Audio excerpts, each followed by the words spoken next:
Hello, Sid Roth here with Bonjour, Citroën ici avec Jesse et Parker Green, et je dois vous dire qu'ils me provoquent à la jalousie, et qu'ils devraient vous provoquer à la jalousie, parce qu'ils se sont débarrassés de leur bail en Californie et n'ont de racines nulle part, sauf une roulotte, trois petits-enfants qui voyagent à travers le pays pour se rendre dans des points chauds où la gloire de Dieu est descendue tout au long de l'histoire américaine. Et je vais vous dire que le Saint-Esprit les a bien choisis.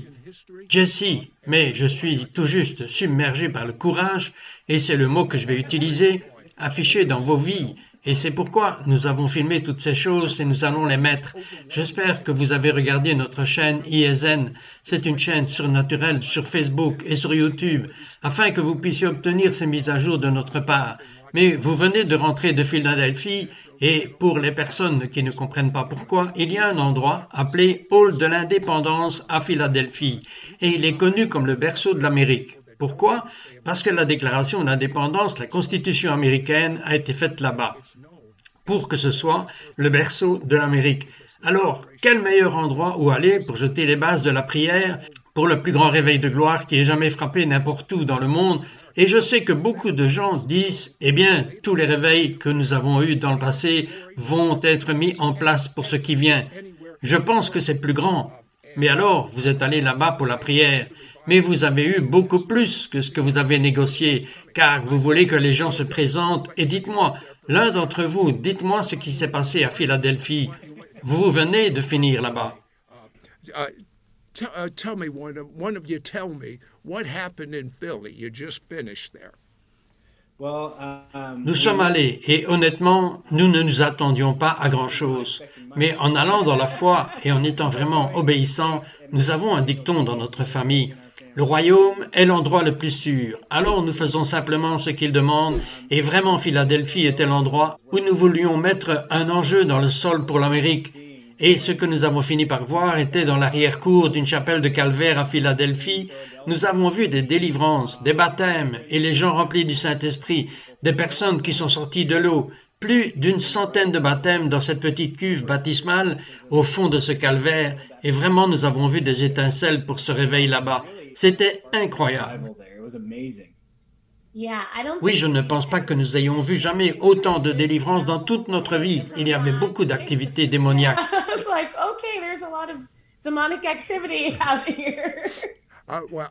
Eh bien, j'ai fait des recherches. La plupart des gens ne savent pas de quoi je parle. J'ai fait des recherches sur le baptême de la première église. Et tout d'abord, c'est la chose la plus juive du monde. Vous parlez à une personne juive moyenne qui ne croit pas en Jésus et ils disent « Oh, c'est si peu juif ». Le baptême est venu du judaïsme, ça s'appelle mikvé. Et en fait, quand Jean-Baptiste a fait entrer tous ces gens dans l'eau, il n'a pas pu expliquer ce qui se passait.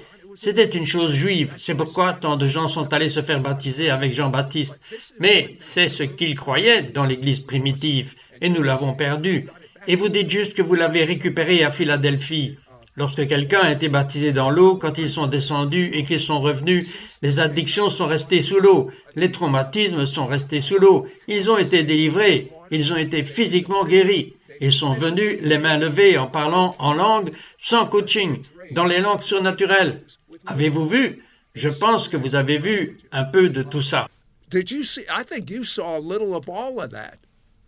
Oui, nous avons vu comme un sac mélangé définitivement. Il s'agissait de baptêmes de style église très précoce. Les gens venaient juste d'entrer tout habillés. Nous étions complètement fermés, y compris nous. Quand je dis vous deux, vous êtes jeunes. Ce jeune couple est tout entier. Ils sont entrés tout habillés dans l'eau pour baptiser. Jetons un coup d'œil à cela maintenant. Let's take a look at this now.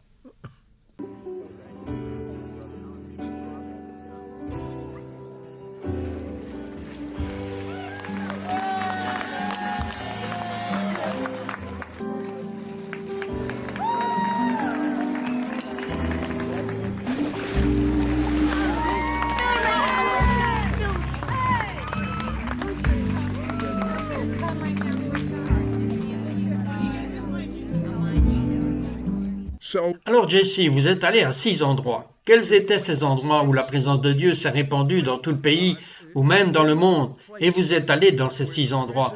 Dieu vous a montré ce qu'il allait se passer dans ces endroits. Qu'est-ce qu'il vous a montré?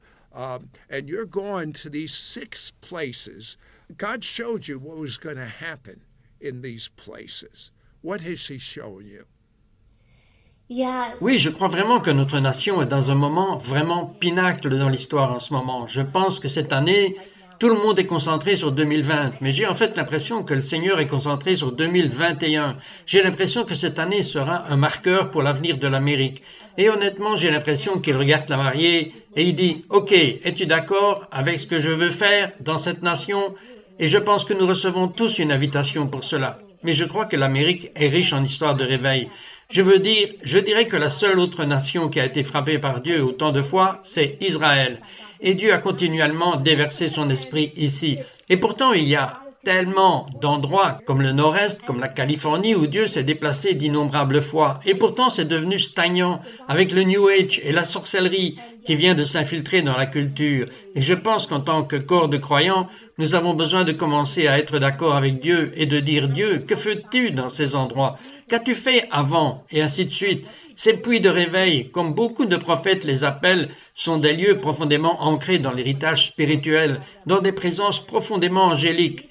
Il y a des tonnes d'anges qui attendent en fait une affectation dans ces endroits pour les gens qui viendront et diront « Écoute, j'ai donné ma vie, je suis une vaisselle brisée, je ne veux rien d'autre dans ce monde, ce que je veux, c'est Jésus. » Et je pense que si nous pouvons être vous et moi et les gens qui regardent, si nous pouvons dire « Écoute Jésus, tout ce que tu veux faire en moi, je serai un sacrifice vivant. » Je crois que la manifestation réelle de son feu, Sith, va descendre sur ces sacrifices vivants. Actual manifestation of his fire, Sid, is going to come down on those living sacrifices.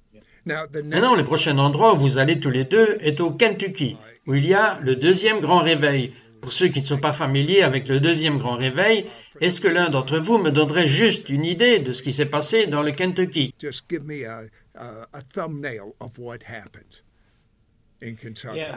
Oui, donc essentiellement dans le Bluegrass Country, ce qui est maintenant le Bluegrass Country dans le Kentucky, il y a eu un énorme réveil et c'est l'un des meilleurs endroits aux États-Unis où il y avait de vraies manifestations de l'Esprit Saint. Peut-être en plus des Quakers avant cela, mais l'Esprit Saint est descendu. Cela n'a duré qu'une semaine et demie environ, car les chevaux ont manqué de nourriture et tout le monde a dû partir. Mais les gens tombaient des arbres et je pense que c'était presque comme dans Azusa Street. Azusa Street a obtenu beaucoup de crédit pour l'effusion de l'Esprit Saint aux États-Unis. Mais vous voyez, les Moraves ont prié sur cette terre pendant plus de 100 ans. Il y a eu juste une incroyable effusion de l'Esprit Saint et de la repentance, puis à partir de ce moment-là, les gens ont explosé vraiment vers l'extérieur et ont apporté cela à beaucoup d'endroits différents et ont vu l'Église aux États-Unis vraiment venir au premier plan et se concrétiser et influencer la culture pendant une longue période de temps. Il y a donc eu un impact énorme à ce sujet durant cette courte fenêtre d'une semaine et demie. Le christianisme a explosé aux États-Unis. Eh bien, vous avez loué un champ pour avoir ces réunions. Cependant, les réservations, et je pourrais ajouter qu'il n'y a pas de frais, mais vous deviez vous inscrire. Les inscriptions sont devenues si importantes. Qu'est-ce qui s'est passé, Jesse? Oh, eh bien, vous allez annoncer la nouvelle donc de ce qui s'est passé était... Donc, je ne le fais pas. En fait, je ne le savais pas. Alors, le Kentucky éprouve déjà des douleurs à la naissance du réveil parce que nous avons commencé à trouver des partenaires. Tant de partenaires nous disent que nous voyons des délivrances se produire, nous voyons des gens être sauvés, nous sommes dans la récolte. En ce moment, nous recevons des rapports de partout. Mais apparemment, avec des nouvelles, ces gens qui viennent en avion des nations des Philippines, d'Afrique du Sud, tout d'un coup, notre hôte a eu bien peur et juste quand nous étions sur le point de nous rendre à Philadelphie, j'ai reçu un email qui disait qu'ils annulaient notre réservation.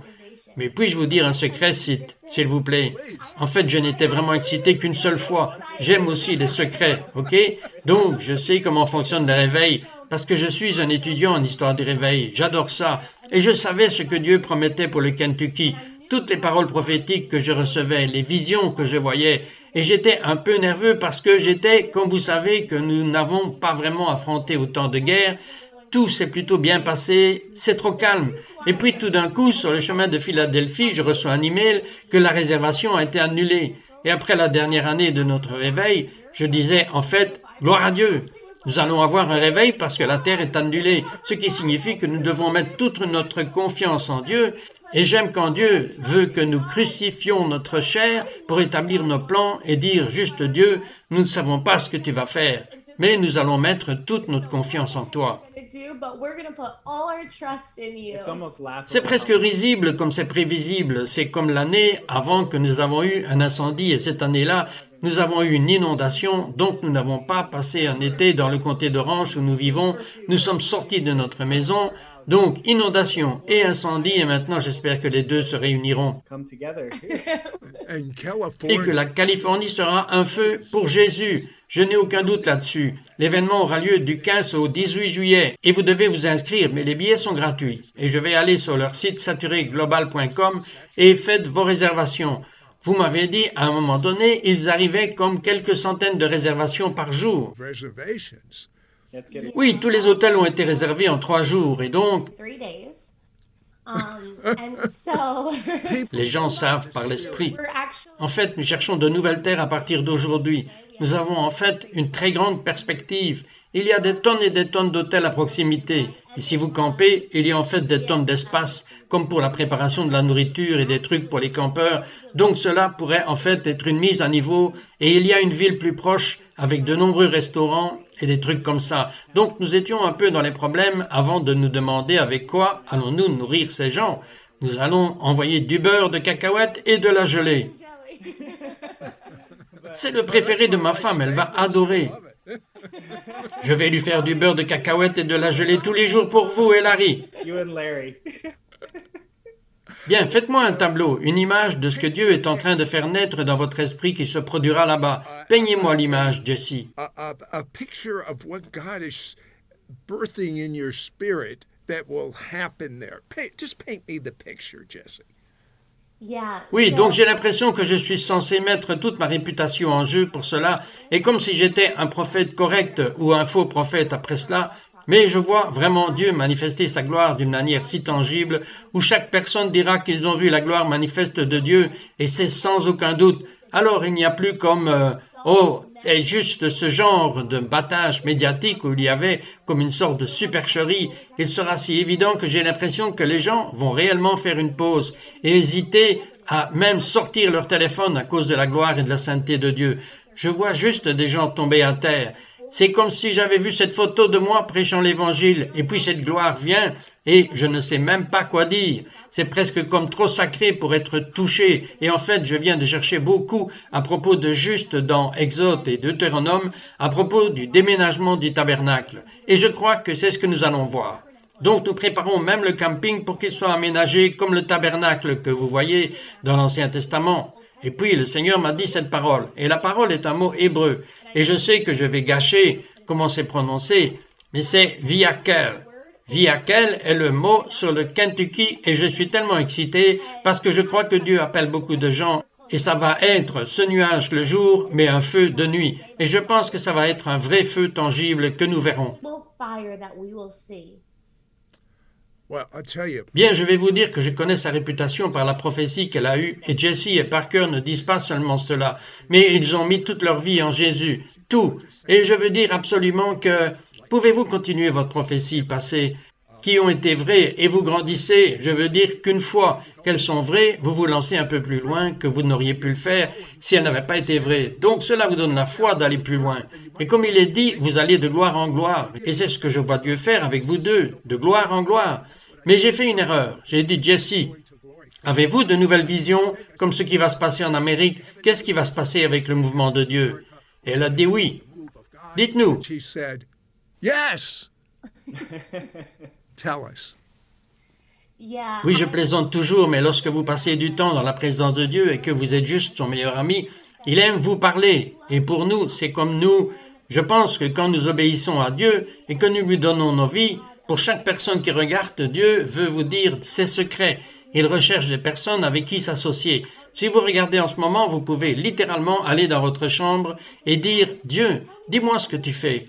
Comment puis-je m'associer avec toi ?» Et ensuite, il pourrait vous dire de vendre tout ce que vous possédez, donner tout votre argent, aider les pauvres, partager l'Évangile. Mais c'est la beauté de Dieu. Et donc, il nous a montré en fait une carte de l'Amérique. et j'ai envoyé à votre équipe un très mauvais graphique que j'ai mis en place rapidement. Donc sur cette carte, j'ai vu un triangle en or qui était au-dessus du sud. C'était au-dessus du Kentucky, la Caroline du Nord, la Caroline du Sud et la Géorgie. South Carolina, Georgia. Yay! Yeah! Caroline du Nord, c'est là où je suis. You made it! You Vous l'avez fait juste au coin de la Caroline du Nord et de la Floride et Tennessee. Et Dieu m'a dit que Dieu bouge en ce moment, comme maintenant en ce moment. Dieu bouge les généraux dans la foi. Un reste entièrement cédé dans ce territoire et il se déplace rapidement. Comme cet été, il y a beaucoup de missions, des ministères, des organisations d'église qui s'installeront dans ces régions et il leur donne des plans et des stratégies. Créer des centres de formation pour le réveil et la réforme, et je crois que beaucoup de gens vont s'y installer rapidement. Donc, si vous dirigez un ministère et vous vous sentez poussé à emménager dans ces endroits, ça n'est pas aléatoire, c'est un plan et une stratégie du Seigneur. Je crois que des millions de personnes dans le pays entreront dans ce triangle et ils seront équipés puis renvoyés dans la ville d'où ils viennent. Et puis ce que nous avons vu, c'est que le sud de la Californie, le Texas et la Floride sont des États pétroliers et ces États pétroliers continueront à s'enflammer de la passion du feu et garder le feu allumé à travers le pays. Et puis, c'était un mot un peu plus dur, mais pour l'Arizona et le Nouveau-Mexique. Je crois que Dieu essaye de créer un nouveau vin là-bas, mais ils doivent mettre les anciennes choses en place pour le nouveau. Mais il veut créer et innover en Arizona et au Nouveau-Mexique. Et puis, c'était vraiment cool. J'ai vu tous ces anges planer au milieu des nations. Du Kansas, Colorado, Dakota du Nord. Ces anges venaient d'inonder au milieu de la nation et Dieu a dit qu'il va y avoir une augmentation de la prière et du mouvement prophétique dans ce domaine. Et ce sera l'épicentre de la guerre dans l'esprit. Et c'est là qu'ils vont libérer des tonnes d'anges dans les différentes zones. Et puis le dernier, c'était une partie un peu effrayante de la vision, et c'est plus long, et je ne vais pas le partager maintenant. Et puis le dernier, c'était « Mais le nord du Pacifique et le nord-est, nous venons en fait de décider que nous allons faire un événement à San Francisco qui n'était pas dans notre plan. » Francisco, which wasn't in our plan. Oh, But that I just- makes Ah, ça fait 7 événements plutôt que 6. J'aime 7, c'est mieux de toute façon. And Et le nord du Pacifique et le nord-est dans des zones de guerre, donc comme ce que nous avons vu à Philadelphie, ces territoires sont des zones de guerre et le Seigneur m'a dit que nous avons besoin de prophètes et d'évangélistes enflammés pour entrer et ils ont en fait besoin de prêcher un évangile sans compromis dans ces régions.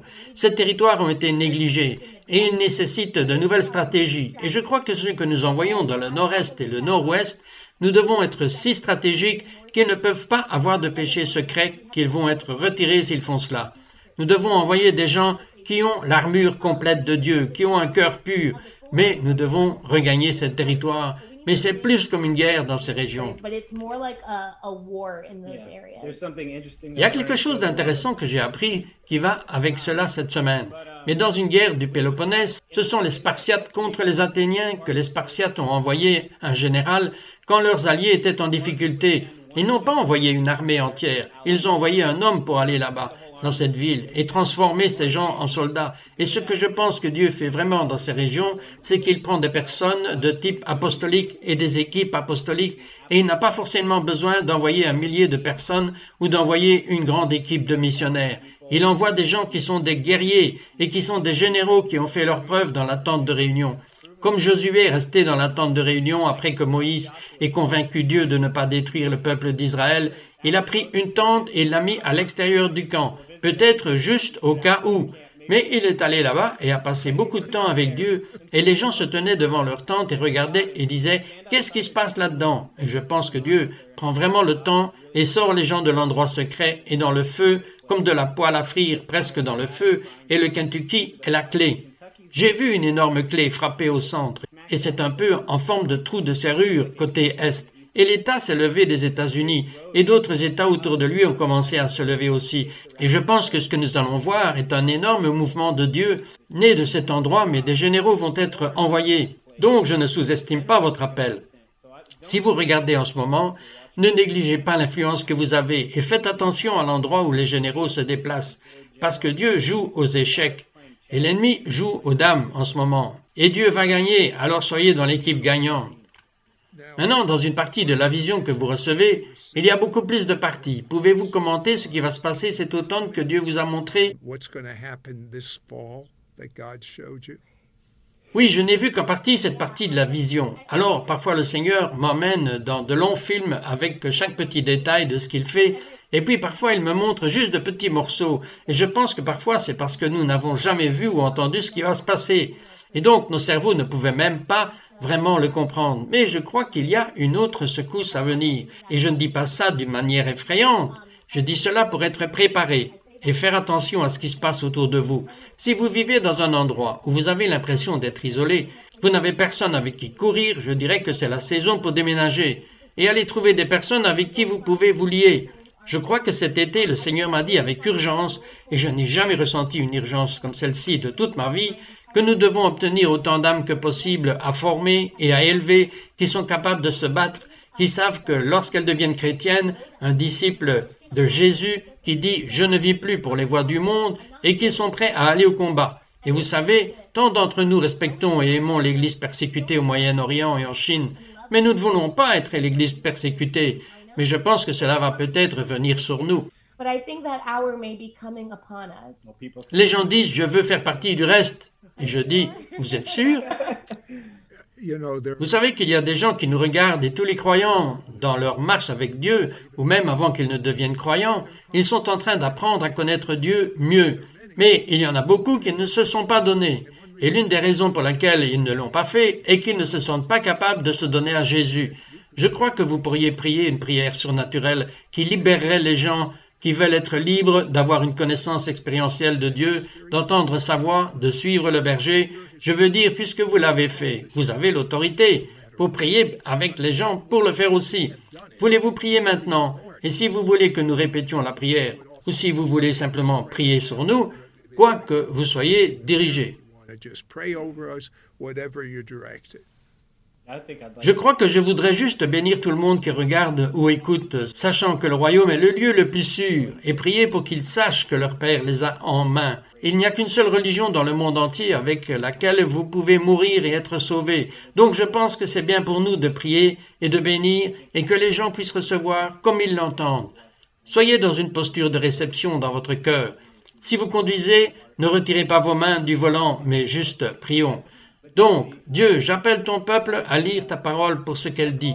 Jésus, lire ton appel au discipolat pour ce qu'il dit réellement et te croire sur parole que c'est pour chaque croyant. Cette vie, cette aventure est pour chaque croyant. Je viens d'enlever l'adoration des enfants et j'essaye juste de protéger les enfants du champ de mission qui est ici aux États-Unis, Seigneur. J'enlève toutes les idoles de rassembler des choses que les gens n'auraient même pas envie d'acheter dans un vide-grenier. Seigneur, je te remercie d'enlever cette mentalité de notre christianisme.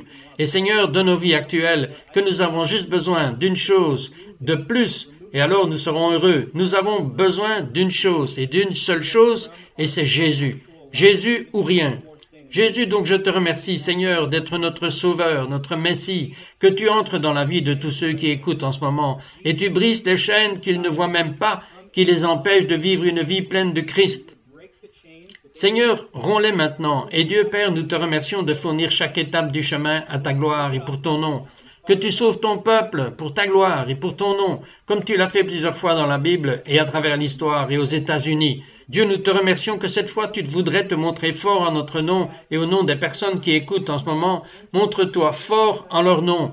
Dieu, je te remercie que tu leur donnes une envie surnaturelle d'être dans une rencontre attentive, que tu les réveillerais au milieu de la nuit, qu'ils élimineraient de leur vie les dépendances qui les gênent, et même de petites choses comme des émissions de télévision jusqu'à la toxicomanie. Dieu, enlève simplement ces choses et brise-les pour que ton peuple soit une armée apte au service, qu'ils soient des ouvriers dans les champs. Et nous prions et déclarons simplement le pouvoir de chasser les démons pour guérir les maladies, pour ressusciter les morts, d'aller de ville en ville, deux par deux, et enlever en Dieu les ouvrages de l'ennemi, car Jésus est venu détruire les ouvrages du diable. Et nous continuons cette mission au nom de Jésus. Et pour chaque coup qu'il vous donne, nous prions pour que vous vous défendiez et preniez à l'ennemi le double de ce qu'il a essayé de vous prendre. Et Dieu, que tu puisses donner à ton peuple ton puissant Esprit Saint, et oins-les, et donne-leur des signes, des manifestations de ta gloire. Dieu, nous te remercions que la Shekinah tombe sur les maisons des gens dans leur vie, dans les mariages en ce moment, qui sont sur le roc, au nom de Jésus, que les mariages soient réparés, que les familles soient réparées au nom de Jésus et qu'ils puissent faire la guerre ensemble. Je te remercie que les églises qui se battaient et les hommes qui se battaient dans les régions ferment les boucliers et se battent ensemble pour cette moisson dans le nom de Jésus. Together for this harvest. In Jesus' name. Jesse, you Jesse, made vous avez fait une déclaration plus tôt qui disait que si les gens sont impliqués dans le péché, il ferait mieux de s'en débarrasser. Je sais pourquoi. Le grand prophète juif Isaïe, l'un des plus grands prophètes de l'histoire, tout le livre écrit par lui dit que quand il est entré en présence de Dieu, pas quand il est entré dans la prière ou la religion, mais quand il est entré en présence de Dieu, malheur à moi, je suis défait, je suis impur, je suis un homme impur, j'ai des lèvres impures, parce qu'il n'était pas impur, il ne l'était pas du tout, mais comparé à la sainteté de Dieu, il était impur. Et c'est ce qui se passe avec cette plus grande gloire qui vient sur le monde, en particulier en ce moment en Amérique. C'est lorsque cette présence se rapproche que le péché doit soit céder, ou vous devez vous repentir, ou vous vous endurcissez et deviendrez comme certaines personnes que vous avez vues à la télévision, que vous dites « Comment peuvent-elles faire cela? Comment peuvent-elles être de cette façon ?» Parce que tout le monde a eu la chance de s'endurcir ou de s'adoucir. Maintenant est votre temps pour vous adoucir, parce que si vous ne le faites pas, je crois que les États-Unis d'Amérique seront divisés entre les gens qui se sont donnés à Dieu et les gens qui se sont vendus au diable, et ne le savent peut-être même pas. Il n'y aura plus en Amérique de tiède. C'est juste de la tromperie de toute façon. Vous serez soit brûlant pour Jésus, soit vous serez froid. Nulle part entre les deux. Choisissez ce jour où vous servirez, comme moi et ma maison, et pour la maison des Parker, ils servent le Seigneur. Choose this day whom you shall serve. As for me and my house, and for the Parker's house, they are serving the Lord.